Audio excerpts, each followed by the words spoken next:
Hujambo mpendwa mtazamaji, natumai ubuheri wa afya mahali popote ambapo unanitazama.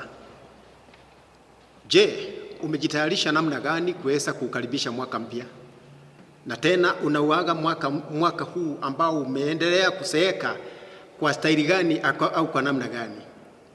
Jambo la kwanza nikubalie nikuelimishe tu hapa kidogo, mpendwa msikilizaji na mtazamaji, kwamba siku inaisha wakati jua linapotua na wala si wakati ambapo usiku wa manane unapofika au saa 6 usiku.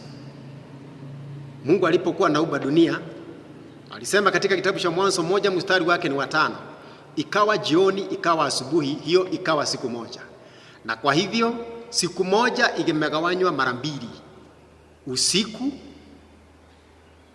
na nuru, yani ni giza na nuru.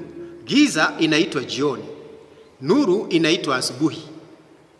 Kwa hivyo itakapokuwa imefika jua limeteremka pale, imeenda magharibi, ujue ya kwamba siku imeshaisha na tayari siku nyingine imewadia, na wala sio saa 6 ya usiku kwa mujibu wa kitabu kitakatifu chake Mungu. Na kwa sababu Biblia ina ngozi nyeusi lakini makaratasi yake ni meupe.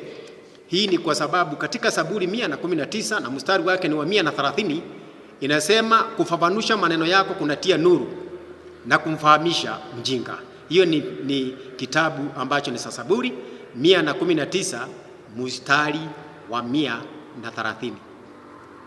Alafu mwanadamu wakati ambapo alipoumbwa ndiye aliyekuwa kitida mimba katika uubaji wake Mungu. He was the crowning act of the creator.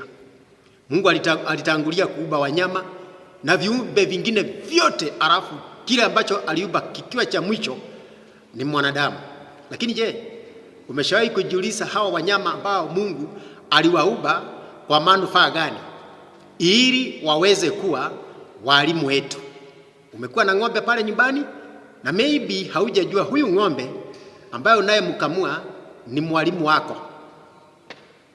Ng'ombe anasaa dama, alafu unamnyang'anya ule dama, unaenda unamfisha, unampatia chupa 2 ya maziwa, alafu hiyo nyingine unaenda unauza, unanunua shamba, unanunua suti, unasomesha watoto.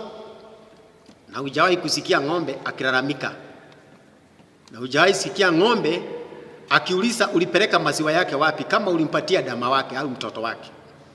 Na ng'ombe alikuwa anakufundisha juu ya mwanadamu ambaye Mungu amembariki, alafu